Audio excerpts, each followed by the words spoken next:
안녕하세요, 청취자 여러분. 이렇게 인사를 드리려고 하니 왠지 마음이 두근두근하네요. 저는 서울의 조용한 동네에 살고 있는 40대 주부입니다. 저에게는 이상한 것에 자부심이 있는 형님이 한 분 계신답니다. 오늘 들려드릴 이야기는 바로 제 형님에 대한 이야기인데요. 제가 그동안 당한 것도 많고 나름 소소한 복수를 한 부분도 있고 재미난 이야기들이 많아서 사연을 올려봅니다. 지금부터 기가 막힌 우리 형님을 퇴치한 이야기를 시작해 보도록 하겠습니다. 저는 어렸을 때부터 그냥 특출나게 잘하는 것도 없고 못하는 것도 없고 가난하지도 않고 부자인 것도 아닌 그런 평범한 삶을 살았습니다. 우리 주변을 둘러보면 누구나 한 명쯤은 있는 그런 평범한 애 있잖아요. 그게 바로 저였습니다. 단지 외동딸이었기 때문에 하고 싶은 건 한 번쯤 다 해볼 수 있고 갖고 싶은 것이 비싼 것만 아니라면 손에 쥘 수 있는 그런 아이였죠. 문방구에서 파는 열쇠고리라던가 연예인 책받침이라던가 그런 소소한 물건들을 사는데 주저가 없었다는 거였어요. 제가 뭐 어릴 때부터 명품을 휘감고 다니거나 한 건 아니었고 나름 학생들이 많이 쓰고 입는 브랜드들은 부모님께서 잘 사주셨었죠. 그냥 남들처럼 중고등학교 다니면서 친구들이랑 떡볶이 사 먹고 야자 땡땡이 치고 노래방 가고 대학에 다니면서 노트북 사고 친구들이랑 옷 구경하고 학교 앞 호프집에서 맥주도 한잔하는 그런 평범한 삶이요. 그런 저에게 중학교 시절부터 친하게 지내온 절친이 하나 있었습니다. 그 친구는 위로 오빠가 둘이나 있었는데요. 막내딸임에도 불구하고 항상 외동딸인 저를 부러워했습니다. 저는 혼자라서 외롭고 쓸쓸했던 적도 있어서 형제나 자매가 있었으면 좋겠다 싶은 생각을 꽤 오래 했었거든요. 그래서 오빠가 위로 둘이나 있는 친구가 저를 부러워한다는 사실이 크게 와닿지도 않고 왜 저런 생각을 하나 싶었죠. 알고 보니 제가 용돈을 5만 원 받을 때 친구는 한 달 용돈이 고작 5천 원이었다고 하더라고요. 위에 오빠가 둘이나 있었고 나이 차이가 있었으니까 학원비며 생활비며 돈이 많이 들어간다는 이유에서 막내딸에게는 자연스럽게 용돈을 많이 주지 못했던 것이었어요. 친구는 항상 삶에 대한 불평, 불만이 질비했고 저는 그것이 자연스럽게 내가 외동이기 때문에 혜택을 받는 거구나 하고 생각하게 되었습니다. 그 관계는 쭉 지속되었고 결혼할 때도 마찬가지로 같은 불평과 불만을 들어야 했습니다. 제가 친구보다 먼저 시집을 갔는데 우리 집 같은 경우는 제가 개혼이고 제 결혼식이 마지막 결혼식이지 않겠어요? 그래서 부모님께서 빵빵하게 지원을 해주셨습니다. 우리 남편이 둘째 아들이긴 했지만 집이 그럭저럭 꽤 괜찮게 살았기에 저희 집과 마찬가지로 지원을 잘 해주셨습니다. 호텔에서 손님들 많이 불러 결혼식을 했고 식대도 11만 원이었지만 부족함 없이 준비했습니다. 손님들이 양가에서 무척이나 많이 자리해 주셔서 북적북적하긴 했지만 호화스럽게 만인의 축하를 받으면서 성대하게 올렸습니다. 신혼여행도 몰디브로 다녀왔고 신혼집도 시댁에서 마련해 주신 덕분에 빚 없이 출발을 할 수 있어 매우 감사했죠. 혼수도 부모님께서 일일이 챙겨주셨기 때문에 저희 부부의 새 출발은 아무 평탄하게 이루어졌습니다. 거기다가 제 남편이 IT 기업에 다니고 있어서 연봉이 꽤 높은 직군이었고 저는 웹디자인 일을 하면서 외주 일도 받고 쇼핑몰 일도 받아서 했기에 수당이 짭짤했어요. 웹디자이너의 특성상 재택근무로 일을 하고 싶은 시간에 맞춰 마감만 지키면 상관없었기에 일정이 자유롭기도 했고요. 하지만 제 친구는 저와 전혀 다른 형태의 결혼식을 올렸습니다. 저 다음에 바로 결혼을 했기에 친구들 사이에서도 비교되기 시작했어요. 1시간 반마다 예약이 턱턱 잡혀있는 웨딩홀에서 결혼식을 올렸고 홀도 매우 작았으며 웨딩홀 이용 고객들이 전부 한데 모여 식사를 하는 분위기였죠. 뷔페 메뉴도 그다지 좋지 않고 가성비 좋은 메뉴들로 구성이 되어 있어서 별로였다고 할까요?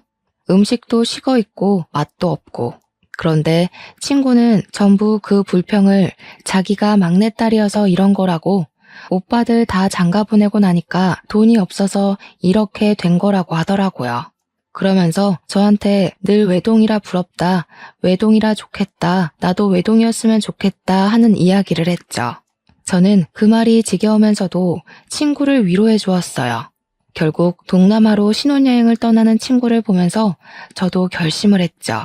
내 친구의 삶이 얼마나 고단하고 남을 부러워하는 마음이 연속되었는지 알았기에 아이는 하나만 낳아야겠다고 말이죠. 저의 이런 마음을 잘 알아주신 건지 시댁에서도 아이를 많이 낳아서 다복하게 살아야 한다는 강요 같은 게 전혀 없으셨어요. 오히려 저에게 아이를 많이 낳아봐야 힘들기만 힘들지 절대로 살면서 좋을 일 별로 없을 거라고 하셨죠. 시댁에 처음 방문한 날부터 아이 계획을 물어보시고 하나만 낳아서 잘 키우면 된다고 몇 번이나 이야기하셨을 때 의아하긴 했는데 그 이유를 금방 알게 되었어요. 바로 남편의 형인 아주버님네가 조카를 글쎄 넷이나 낳아서 키우고 있더라고요. 그렇다고 아주버님네가 형편이 아주 좋은 상황도 아니었어요. 아주버님은 몇 번의 사업 실패를 겪은 뒤 겨우겨우 치킨집을 오픈해서 6식구가 먹고 살고 있었습니다.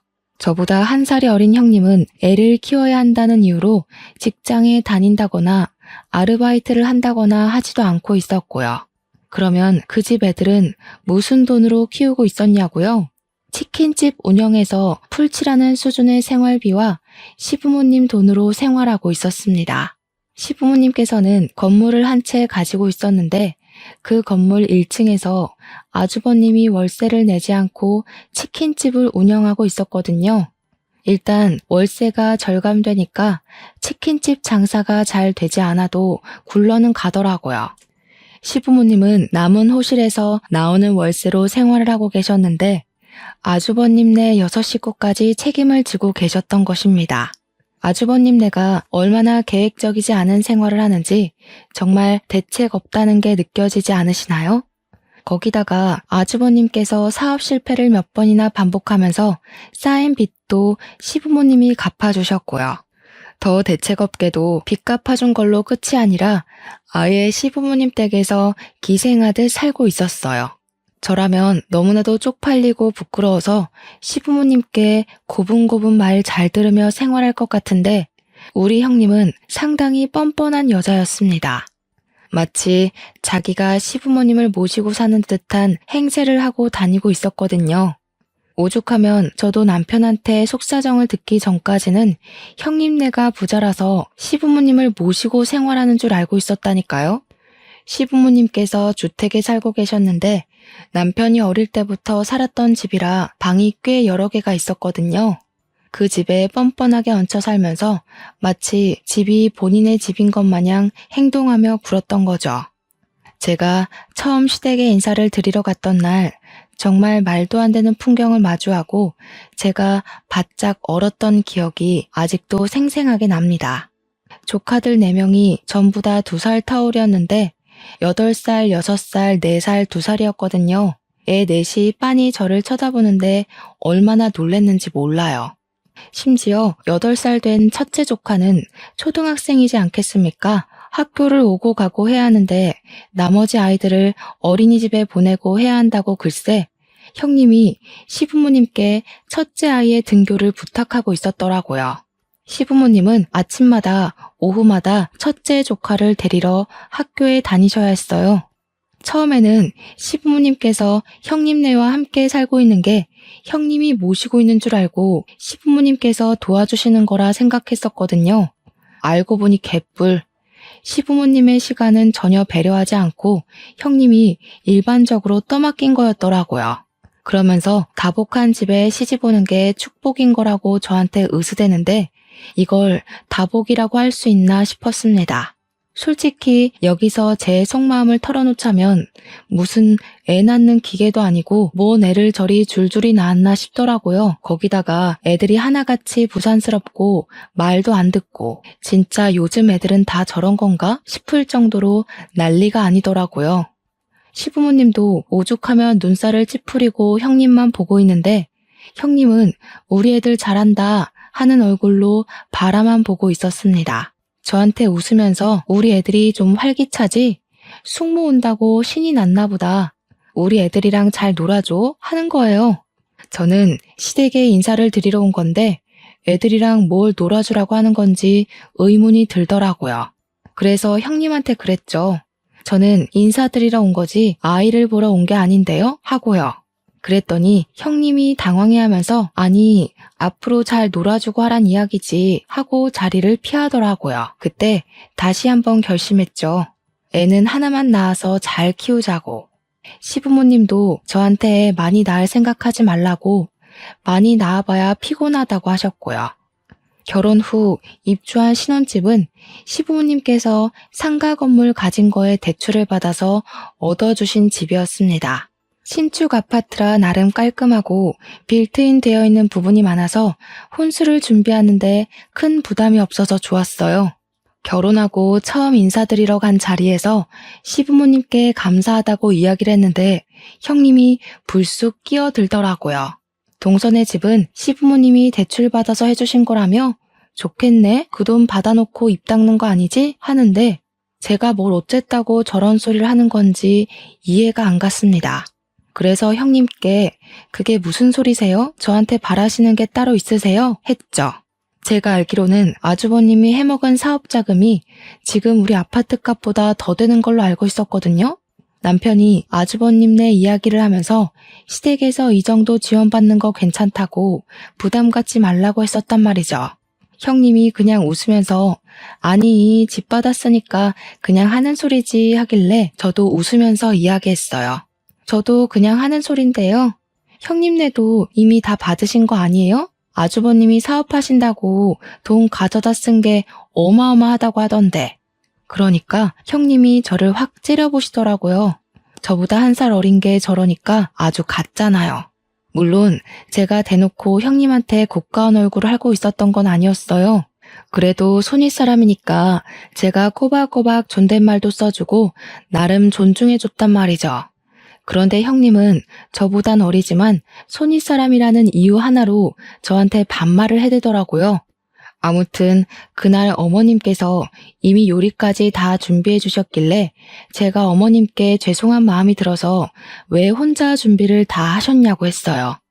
저한테 아유 그래도 며느리 되고 처음 오는 날인데 내가 다 해줘야지 하더라고요. 그래서 너무 감사하다고 잘 먹겠다고 훈훈하게 이야기를 하고 있는데 또 형님이 불쑥 끼어들더라고요. 오늘까지만 대접받는 거니까 다음부터는 미리미리 와서 준비도 좀 하고 일손도 돕고 하는 거야 알겠어? 이러더라고요.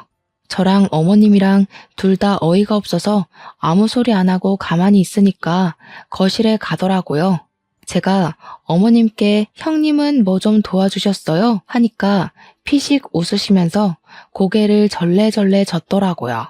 애 넷 키운다고 손 하나 까딱 안 해. 아주 피곤해 죽겠어 하시는데 같이 사는 어머님이 너무나도 불쌍해졌어요. 식탁에 다 차리고 온 가족이 둘러앉아서 밥을 먹으려고 하는데 형님이 제 무릎 위에 막내 조카를 떡하니 올리더라고요. 우리 막내 조카가 2살이거든요. 순간 떨어질까봐 확 끌어챘는데 형님이 저한테 그러는 겁니다. 우리 애들 밥 먹여야 해서 동서가 막내 이유식 좀 먹여주면 좋겠네 하고요. 그러면서 이유식 그릇을 쓱 내미는데 제가 당황스러운 얼굴로 형님을 보고 있으니 시모가 자기가 먹여주겠다며 아이를 데려가려고 했어요. 그러니까 형님이 시모한테 어머님은 첫째 챙겨주셔야죠. 생선살 좀 발라주세요 하더라고요. 기가 막혀서. 우리 남편 보고는 셋째 조카가 워낙 우리 남편을 좋아한다면서 숟가락에 반찬만 좀 올려주라고 하는데 도대체 누구를 위한 밥상인지 모르겠더라고요. 그 와중에 아주버님은 평온하게 지 밥 처먹고 있는 거 있죠? 시모가 내 눈치를 보는데 여기서 뒤집어 엎을까 말까 고민이 되더라고요. 일단 애들 밥부터 먹이고 생각해봐야겠다 싶어서 2살짜리 막내 조카 이유식을 먹이고 있는데 애가 깔끔하게 먹으면 얼마나 깔끔하게 먹겠습니까? 질질 흘리고 난리가 나고 아기 의자도 없어서 애를 안고 밥을 먹어야 했어요. 불편하기도 하고 제 옷에 이유식 다 흘려서 더러워지고 그냥 빨리 애 밥부터 먹어야겠다는 생각에 흘리든지 말든지 신경 안 쓰고 떠먹이고 있는데 형님이 피식 웃으면서 그러는 거예요. 그렇게 요령이 없어서 어떻게 하냐고요. 아니, 내가 애를 키워본 것도 아니고 당연히 요령 같은 걸 모르지 않겠어요? 우리 애들 옷 다 빨아야겠다고 동서가 세탁기 돌리고 가라는데 여기서 참으면 호구되겠더라고요. 형님, 이 옷 얼마짜린 줄 아세요? 애들 옷이야 세탁기가 해주면 되지만 제 옷은 세탁소 가서 맡겨야 하거든요. 이따가 세탁비 챙겨주시는 거 까먹지 마시라고 이야기하는 거예요. 보다 못한 시모가 제 밥그릇에 밥이 그대로 있는 걸 보고는 막내 조카를 본인이 먹일 테니까 밥 편안하게 먹으라고 했어요. 그래서 아니라고 어머님 먼저 편하게 식사하세요 하고 오기로 막내 조카 밥을 먹이고 있는데 아주버님이 식사를 다 하셨더라고요. 그래서 이제 애를 좀 보겠거니 하고 있는데 밥 그릇 치우더니 쓱 거실 소파에 가서 앉아서 TV를 보고 있는 겁니다. 자기 애들 밥 먹일 생각은 전혀 안 하고 저러는 꼴이 너무 열이 받는 거예요. 그래서 제가 한 손으로 2살짜리 조카를 안고 한 손에는 이유식을 들고 소파에 가서 아주버님한테 툭툭 던졌어요. 뭐 하는 짓이냐는 식으로 저를 보고 있는 아주버님께 아무래도 애 밥은 아빠가 먹이는 게 낫지 않겠냐고 했죠. 그리고 식탁으로 돌아와서 셋째 조카 밥숟가락에 반찬 얹어주는 남편한테도 이야기를 했습니다. 당신도 밥 먹어. 애들이 알아서 반찬 정도는 떠먹을 수 있지 않겠어? 라고요. 그러니까 형님이 펄쩍 뛰면서 4살짜리 애가 밥을 어떻게 혼자 먹냐고 하는 거예요. 그래서 그랬죠. 형님이 그럼 애들 밥 먹이시라고 저랑 이 밥그릇 좀 보시라고. 형님이랑 아주버님이 식사 다 하실 동안 우리는 밥 한 술 제대로 못 든 거 안 보이냐고 누가 자기 애를 남한테 맡기고 밥을 먹냐고 화를 냈어요. 그러니까 시부가 옆에 있다가 그래 애들 말 틀린 거 없다. 애는 엄마 아빠가 돌보는 거지. 딱 한마디 하시더라고요. 여태까지 가만히 있다가 한마디 한 건 얄밉지만 그래도 제 편을 들어주셔서 다행이었습니다. 그제야 양쪽에 애를 끼고 저를 째려보면서 밥을 먹는데 하나도 타격 없었습니다. 밥 다 먹고 남편이 기분이 상했는지 집으로 가자고 해서 간다는 인사만 짧게 드리고 집으로 돌아왔습니다. 진짜 얼마나 피곤했는지 집에 오자마자 침대에 들어눕고 싶더라고요. 그날 처음으로 남편한테도 나는 애 낳으면 아들이든 딸이든 하나만 낳고 더는 낳지 않겠다고 선언을 했죠. 남편도 그런 집구석이 싫고 피곤한지 그러자고 했고요. 거기다가 저희 둘 다 맞벌이로 일을 하고 있었으니까 당장 아이 생각이 급한 것도 아니었단 말이죠. 아이를 키우려면 돈이 많이 들어가니까 어느 정도 저축이라는 걸 해놓고 계획을 가져야겠다고 생각했어요. 그래서 신혼을 한 1, 2년 정도 즐기고 아이를 갖자고 약속을 했죠. 그러던 어느 날 시부모님께서 지방의 친척 결혼식에 참석을 해야 한다고 내려가셨어요. 아니나 다를까 형님에게서 연락이 바로 오더라고요. 시부모님도 안 계신 마당에 집에서 밥이나 같이 먹으면서 수다를 떨자고 연락이 왔길래 알겠다고 했죠. 형님이랑 둘이서 만나본 적도 없고 하니까 어색하게 하겠지만 가족이니까 좀 친해져 볼까 하는 마음이 있었습니다. 형님도 반가운 목소리로 저한테 집에 놀러 오라고 초대를 했는데 무시하는 건 좀 아닌 것 같아서 남편이랑 같이 갔어요. 근데 집에 도착하자마자 진짜 의악 소리가 절로 날 정도로 집이 개차반이더라고요. 애들 셋은 거실에서 뛰어노느라 정신이 사나울 지경이었고 막내는 기어다니면서 온갖 물건을 다 헤집어 놓고 있었습니다. 물티슈를 다 뽑아놓지를 않나, 부엌에 들어가서 설탕을 꺼내서 흔들고 있지를 않나. 우리 형님이 그제야 조금 불쌍한 마음이 들어서 이걸 다 어찌 치우나 싶어서 보고 있는데 형님이 저를 부르시는 거예요. 아니 동서, 그렇게 멍하니 있으면 어떡해. 우리 애가 조미료라도 먹었으면 어떡할 뻔했어. 당장 와서 치워줘야지. 이러는 거예요. 근데 솔직히 조미료통 던지는 소리가 나기 전까지 막내가 부엌에 있는 것도 저는 몰랐거든요. 워낙 나머지 조카 셋이 시끄럽게 거실에서 뛰어다니고 있어서 막내가 뭘 하는지 알 수가 없었어요. 그래서 몰랐죠. 애들이 시끄럽게 굴어서 막내가 부엌에 있는 것도 몰랐어요. 하고 대꾸를 했죠. 그랬더니 저한테 자랑이야 그게? 이러는 겁니다. 순간 이건 무슨 개뼈다귀 같은 이야기인가 싶어서 인상을 팍 쓰고 네? 하고 물어봤어요. 그러니까 저한테 자랑이냐고. 나중에 애는 어떻게 키우려고 하냐고 그러다가 애가 큰 사고 나는 거라는데 제가 어이가 없어서 웃었어요. 형님도 몰랐잖아요. 그래서 애들 큰 사고 났어요. 아주버님은 거실 소파에 앉아서 TV 보고 계신데 왜 저한테 그러세요? 했죠. 그러니까 형님이 참나 이런 소리만 내시더라고요. 형님, 얘 부모는 제가 아니라 형님이랑 아주버님이잖아요. 왜 형님 아이를 저한테 보라고 하세요? 했어요. 애 아빠도 가만히 있는 마당에 저한테 이러는 거 너무 선 넘는 일 아닌가 싶어서 그냥 대놓고 이야기를 했더니 형님이 저를 또 째려보더라고요. 시부모님도 안 계시겠다. 내가 여기서 막 나가도 상관없겠구나 싶었어요. 누가 보면 제가 아기 아빠인 줄 알겠어요. 호호호 하고 웃으니까 그제 아주버님이 저를 힐끗 보더라고요. 저는 그런 아주버님을 보면서 웃으면서 한마디 더 보탰죠. 형님, 애들 사고 안 치게 잘 보셔야겠어요. 누구 닮아서 애들이 이렇게 정신 사나워요? 하고요. 형님은 부들부들 떨더라고요. 솔직히 두 번째 보는 거지만 집에서 손 하나 까딱 안 하는 주제에 뭘 그리 시킬 게 많은 건지 자기가 손윗사람이라고 유세 떠는 거밖에 더 되겠어요? 일단 저녁 먹자고 부른 거니까 뭐 드실 거냐고 하니까 밖에 나가서 먹자고 하시더라고요. 설거지하기 귀찮다는 이유였는데 솔직히 저한테 설거지 시킬 것 같다는 생각이 들어서 저도 나가서 먹는 게 나을 것 같긴 했어요. 그런데 애가 넷이잖아요.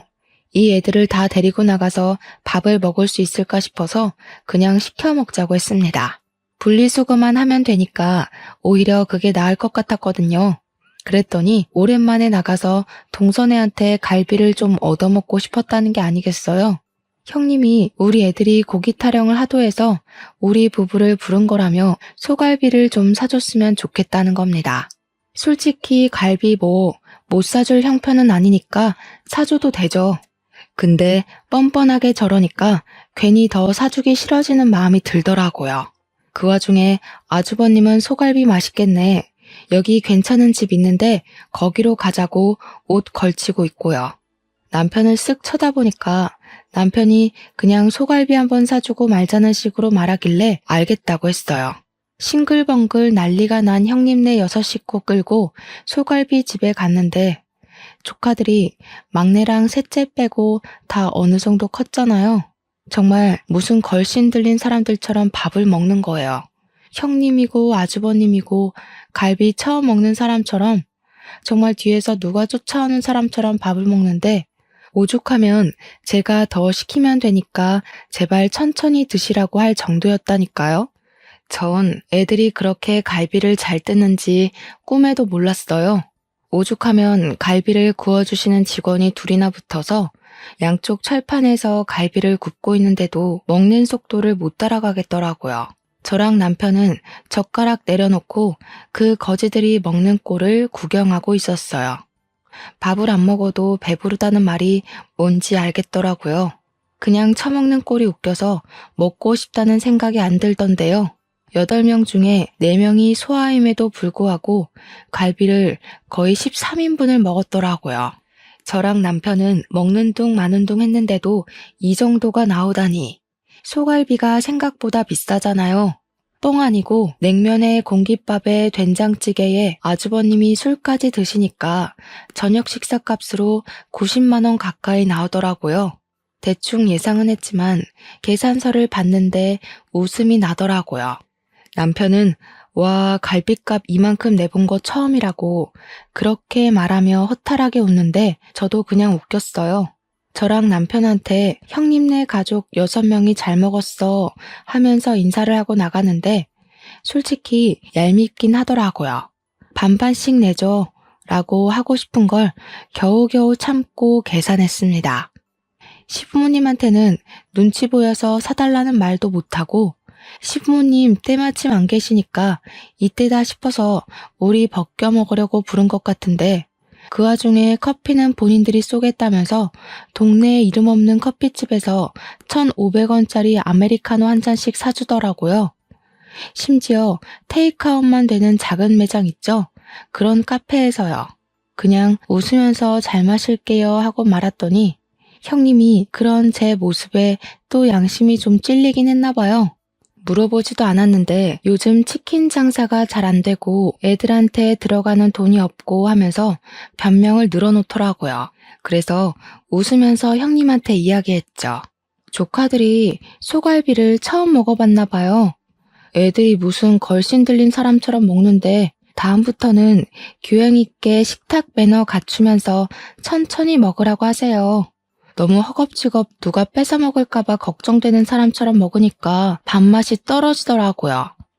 그러니까 형님이 아무 소리도 못하고 가만히 서서 저를 째려보더라고요.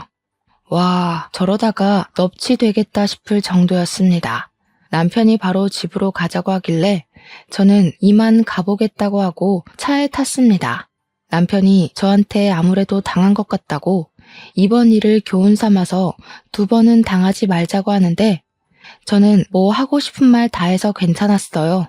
그 뒤로 몇 번 형님이 밥 먹자고 연락이 오긴 했는데 저랑 남편이랑 딱 바쁜 일이 있다고 거절했죠. 한 번은 모른 척 당황해줬지만 2번, 3번은 곤란하지 않겠어요? 그러던 어느 날 형님이 되게 아무렇지 않게 저한테 백화점 구경을 하자고 연락이 왔습니다. 백화점에서도 옷 사달라, 신발 사달라 할 것 같아서 저도 만반의 준비를 하고 백화점으로 갔죠. 아니나 다를까 첫째 시조카 겨울 패딩이 없어서 패딩을 하나 보러 왔다고 먼저 멘트를 날리더라고요. 저한테 이거 어때? 저거 어때? 하면서 이 브랜드 저 브랜드 돌아다니면서 옷을 보여주는데 시큰둥하게 반응했습니다. 애들 옷이 다 거기서 거기고 금방금방 크는데 굳이 브랜드 옷 사입힐 필요 있나 싶어서였죠. 그래도 자꾸 물어보길래 A 브랜드보다는 B 브랜드가 나은 것 같다고 내구성이 훨씬 좋아 보인다고 말을 했어요. 제가 쇼핑몰 웹디자인 일을 하면서 원단 같은 것도 여러 개 보고 곁눈질로 배운 게 있으니까 옷은 또 조금 알거든요. 형님이 일하는 동서가 잘 알겠지 하면서 B 브랜드 옷을 사야겠다는 거예요. 그러더니 따라 나온 첫째 조카한테 갑자기 숙모한테 잘 입을게요 하고 인사해 하는 겁니다. 제가 어이가 없는 표정으로 쳐다보니까 이제 곧 크리스마스니까 선물 미리 준다고 생각하라는 겁니다. 그래서 제가 일부러 깔깔 웃으면서 이제 11월인데 무슨 크리스마스 선물을 미리 줘요 했어요. 그러니까 조카한테 이런 거 하나 못 해주냐고. 동선에는 맞벌이잖아. 애도 없고. 우리 애 패딩도 없이 추운데 벌벌 떨고 다니라는 거야? 하는데 저한테 무슨 패딩 맡겨놓으셨냐고 물어보니까 가격 얼마 안 한다고 10만 원대니까 하나만 사주래요. 가게 앞에서 징징거리며 큰 소리로 저한테 이야기를 하는데 이건 새로운 구걸 방법인가 싶었죠. 우리 둘째랑 셋째도 맨날 옷을 물려입기만 하니까 날 같다고 싫어하더라. 이왕 크리스마스 선물해주는 김에 우리 둘째랑 셋째 것까지 싹 새 걸로 사주면 어때? 형님, 아주버님네 치킨집 월세도 안 내고 알바도 안 써서 인건비도 안 된다면서요. 버는 돈이 꽤 되지 않아요? 왜 맨날 구걸을 하세요? 구걸? 우리 애들이 뭐 거지야? 왜 동서는 말을 그렇게 해? 우리 애들 사주기 싫어서 그래? 대충 남대문만 가도 패딩 괜찮은 거 많은데 왜 굳이 비싼 돈 주고 브랜드만 입히시는 건지 궁금해서요. 애들 키 금방금방 크잖아요. 동서, 생각보다 엄청 쪼잔하다. 우리 애들 옷 사주기 싫어서 이러는 거지? 나중에 동서네가 애 낳으면 우리 애들 거 물려 입어도 되는 건데 뭘 그리 말을 고약하게 해. 둘째 조카랑 셋째 조카도 자기 형 거 입기 싫다고 하는 마당에 우리 애가 입겠어요? 그리고 아직 임신은커녕 계획도 없는데 벌써부터 우리 애가 물려입을 거 생각하고 선물을 줘요? 저 지갑 두고 왔어요. 백화점에서 살 거 없어서. 제가 지갑을 두고 왔다고 하니까 진짜로 두고 왔냐면서 제 주머니를 막 뒤지더라고요. 사실은 형님이랑 헤어지고 백화점에서 살 거 사려고 지갑을 일부러 차에 두고 왔거든요. 진짜로 지갑이 나오지 않으니까 씩씩거리면서 본인 카드로 결제하더라고요. 첫째 조카 옷만요. 그러고 집에 와서 남편한테 말하면서 엄청 깔깔거리면서 웃었어요. 패딩 사달라고 부른 거였더라. 염치가 없어도 너무 없는 거 아니냐. 근데 나도 한 방 제대로 먹였다고 했죠. 남편도 씩씩거리면서 자기가 형수한테 한마디 해야겠다고 하는 거 어차피 지갑 없어서 안 사줬으니까 내버려 두라고 했어요. 그렇게 한 달쯤 더 지나서 진짜 크리스마스가 왔고 다른 건 몰라도 시부모님 선물은 챙겨야겠다 싶어서 이것저것 준비를 했습니다. 저희 쇼핑몰에 엄청 질 좋은 울 코트가 나왔길래 어머님이 좋아하실 것 같은 딥그린 색상으로 한 벌 준비하고 홍삼이랑 영양제도 잔뜩 챙겨서 갔어요. 어머님께 크리스마스 선물이라고 코트를 보여드리니까 너무 좋아하셨어요. 좌르르 떨어지는 울코트 질감에 색상도 너무 고급스럽다고 무척이나 좋아하셨습니다. 아버님께는 등산 다니실 때 입기 좋은 가벼운데 내구성 좋은 방수 패딩 하나 해드렸더니 최고의 선물이라고 좋아하셨고요. 어머님께서 코트가 너무 비싸 보여서 이걸 어떻게 입고 다니냐고 너무 좋다, 예쁘다 난리가 나셨는데 형님이 또 불쑥 끼어들대요. 동서, 내 건 없어? 이러면서 입을 삐죽이는데 제가 왜 형님 걸 준비해야 하는지 그러면서 제가 웃으면서 형님이 아랫사람 선물을 준비하셨어야죠. 제 거는 준비 안 하셨어요? 했죠. 그랬더니 형님이 저한테 내가 동서보다 1살 어린 거 몰라? 하는 거예요. 제가 아무 소리 안 하니까 시모한테 가서 어머님 저 이거 한 번만 입어보면 안 돼요? 하더라고요. 시모가 우리 둘째 며느리가 사준 건데 그걸 네가 왜 입어보니? 하고 톡 쏘니까 같이 살면 나눠 입어도 되는 거 아니냐고. 그러더니 쏙 가져가서 지 몸에 걸쳐보는데 어머님이 키가 크시거든요. 형님은 정말 땅꼬마고요. 코트가 길게 늘어지는 그 모양이 꼭 어른 옷 훔쳐 입은 것 같고 웃기더라고요. 형님은 기장이 영 안 맞아서 남의 옷 훔쳐 입은 것 같고 별로네요. 어머님 드리는 거니까 꼭 혼자 입으세요.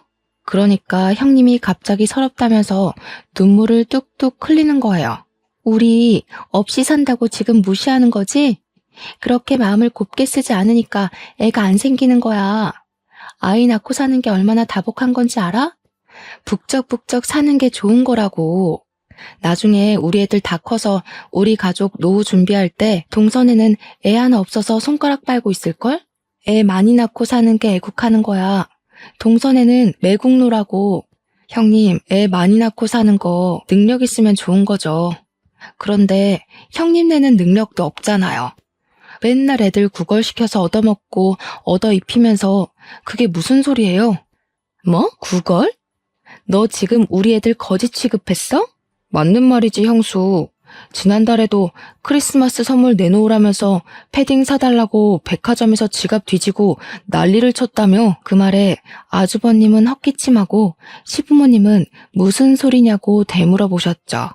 시모가 그 패딩 친정에서 사준 거라더니 둘째 며느리가 사준 거였어? 하고 물어보는데 제가 그건 아니라고 했어요. 알고 보니 그날 울며 겨자 먹기로 결제한 카드가 친정 부모님 카드였나 보더라고요. 패딩 하나에 13만 원대던데 그걸 자기 카드로 사기 싫어서 친정 부모님 카드로 산 형님도 알만하다 싶었죠. 시부가 가만히 이야기를 듣고 있더니 도저히 안 되겠다고 한 소리 하시더라고요. 큰며느리라는 게 애만 잔뜩 낳으면 뭐하냐고. 가정교육 하나 안 시켜서 애들이 맨날 말도 안 듣고 사고만 친다고요. 그렇다고 큰며느리가 집안일을 하나 경조사를 챙기나. 크리스마스라고 둘째네가 선물 사오는 동안 첫째네는 뭐 했냐고요. 선물은 바라지도 않는데 부모 등골이나 빼먹고 있다고. 부모한테 들러붙어서 기생충처럼 사는 너네 꼴도 보기 싫다. 이 집에서 너네가 아는 게 뭐가 있어? 그냥 썩 나가, 꼴 보기 싫으니까. 그러니까 형님이 표독스럽게 저를 째려보면서 집안에 제대로 된 인간이 들어왔어야 하는데 꼬리 9개 달린 구미호가 들어왔다지 뭐예요? 제가 자기 자리를 위협하고 있다면서 그때부터 할 말 못할 말 구별도 안 하고 막 내뱉기 시작하더라고요. 너네 부부는 평생에 못 낳고 살 거야. 내가 교회 가서 기도하고 성당 가서 기도하고 절 가서 기도할 거야. 그 말에 시부가 열이 받아서 무슨 미친 소리를 하고 있냐고 소리를 꽤 질렀어요. 첫째네 도와준 돈이 얼만데 그딴 저주를 하고 있냐면서 소리를 치니까 아주버님이 그러는 거예요. 쟤네는 집까지 해줘놓고 왜 자기들만 못 잡아먹어서 안달이냐고 서러워서 살겠냐고요. 그 말에 시부모도 남편도 허허하면서 어이없어 하더라고요. 솔직히 어이없을 만하죠. 집 타령하는데 자기들은 생활비 한 푼 안 보태고 오히려 애들 교육비 받아가면서 시댁에 얹혀 살고 있잖아요. 말 들어보니까 형님이 애 핑계대고 청소 한 번을 안 한다던데 이 집에서 나가 살면 오히려 자기들 손해 아닌가요? 막말로 나가서 살겠다고 하면 시부가 당장이라도 집 하나 구해줄 기세였거든요. 첫째 너 그딴 식으로 말하는 거 아니다. 내가 너네는 집 안 해줬어? 전세금 홀라당 사업한다고 말아먹고 이 집에 기어들어온 게 누군데 그딴 소리를 짓거려? 아니 아버님, 그러면 애가 셋인데다가 그때 임신까지 했었는데 그런 저희가 길바닥에 주저앉을 순 없잖아요. 그걸 왜 당연히 우리가 너희를 데리고 살아야 한다고 생각하는지 모르겠다. 애 좋다고 낳은 건 너넨데 애들까지 왜 우리가 책임져야 하냐 이거야. 앞으로는 일절 지원 안 해줄 테니까 너희들이 벌어서 알아서 먹고 살아. 생활비도 내고 집안일도 하고. 아버님, 동서 들어왔다고 너무 차별하시는 거 아니에요? 너무하세요. 그랬더니 아버님이 씩씩거리면서 둘째네한테 애 생기지 말라고 저주하는 건 어디서 나온 신보냐고 몰아세웠어요.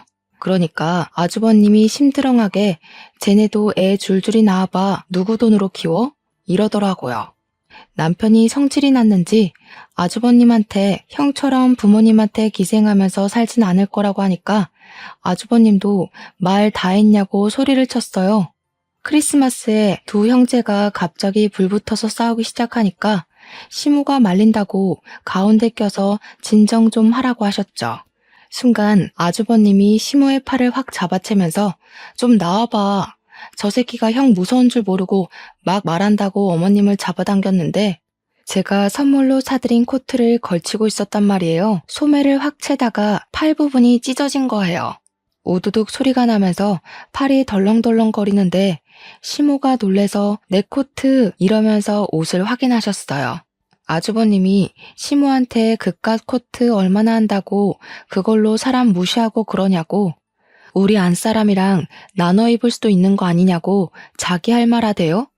나중에 자기네 아이들 다 크면 할머니 할아버지한테 효도할 거라면서 그것도 모르고 우리 애들 무시한다고 시모가 찢어진 코트 보면서 부들부들 떨고 있는데 눈치도 없이 그러고 있더라고요. 큰아들이고 큰며느리고 손주들이고 다 필요 없다. 썩 나가. 너희가 살면서 지금까지 나한테 이런 비싼 코트 한 벌 사줘 본 적 있니? 둘째 며느리가 챙겨준 게 처음이다, 처음이야. 시모가 소리를 지르면서 이야기하니까 온 가족이 얼어붙은 채로 가만히 시모만 쳐다보고 있었습니다.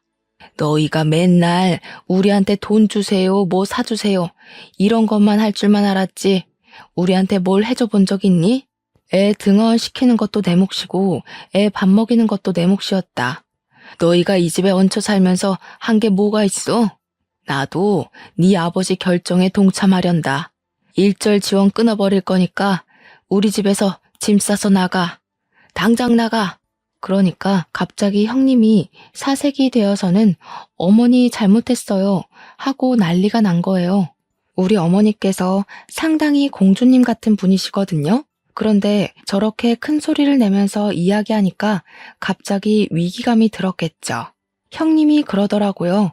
저한테 질투심이 생겨서 그런 거라고 손이 발이 되도록 막 빌고 있더라고요. 솔직히 시부가 지원 안 하겠다고 하는 말까지 흘려들인 것 같아요. 매번 저런 식으로 말해도 결국에는 돈을 쥐어주셨으니까요. 시무가 집 나가라고 하니까 그제야 발등에 불이 떨어진 거죠. 절대 못 나간다고. 자기들이 여기 아니면 어디 가냐고 하는데 시부가 코웃음을 치면서 그러더라고요. 치킨집도 앞으로 건물 월세 내고 쓰라고 너네도 벌만큼 버는 거 아니냐고 했어요. 정 오갈 데 없으면 친정이라도 가서 빌붙어서 살라고. 그러니까 아주버님이 월세 내면 우리 입이 6개인데 그럼 먹고 살 수 없다고 생활비도 안 남는다고 했죠. 시부가 자기 할 바 아니라고 여태 편히 봐줬으면 된 거 아니냐, 유지 못하겠으면 가게 빼라고 호통을 쳤어요. 시모는 그 와중에 소매 붙잡고 이걸 어쩌나 하고 있길래 제가 수선해서 드리겠다고 하고 코트를 챙겨서 살얼음판 같은 시댁을 나왔습니다. 시부도 속 시끄러우니까 이만 다들 나가보라 하셔서 남편이랑 같이 나왔죠. 형님네 보고도 당장 짐 싸라고 오늘부터 당장 안 보고 싶다고 하셨고요.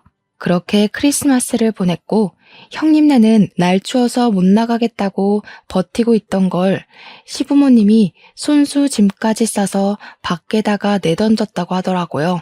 결국 형님네는 친정으로 가게 됐고 방 한켠에 6 식구 다리도 제대로 못 벗고 자면서 눈칫밥 먹고 있다고 하더라고요. 새해는 밝았고 저는 코트 수선해서 시댁에 가져다 드렸는데 은근슬쩍 짐 싸들고 시댁에 온 형님네에는 문도 안 열어주시더라고요. 집안에서 형님네 갈 때까지 숨죽여 있는 동안 웃음이 얼마나 터졌는지 모르겠네요. 저한테 못 볼 꼴 다 보여서 미안하다고 하시는데 괜찮다고 그동안 속이 얼마나 상하셨겠냐고 위로하면서 여우짓 좀 했죠. 그렇게 6개월이 더 지나고 우리 부부는 계획대로 임신에 성공했고 지금은 임신 8개월 차 만삭에 다다르고 있습니다. 처음에 제가 아이 가졌다고 했을 때 시댁에서 좀 뜨뜨미시근하게 굴었는데 제가 임신하고 나서 남편이 정관 수술을 했거든요. 우리 인생에는 아이 하나뿐이라고. 시댁에 딱 공표하고 나니까 그제야 너무 잘했다고 축하해 주시더라고요. 아이 하나만 낳고 잘 살면 그걸로 됐다고 하시면서 우리 남편 보고 태어나서 제일 잘한 일이 정관 수술한 거라고 칭찬을 해주셨어요. 우리 남편은 이걸 좋아해야 하는 건지 말아야 하는 건지 모르겠다고 갸우뚱하고 있었고요. 형님네는 그 이후로 아직까지 시댁에 발은 못 들이밀고 있는데 제가 임신했다는 소식은 어디서 들은 건지 저한테 연락이 왔더라고요.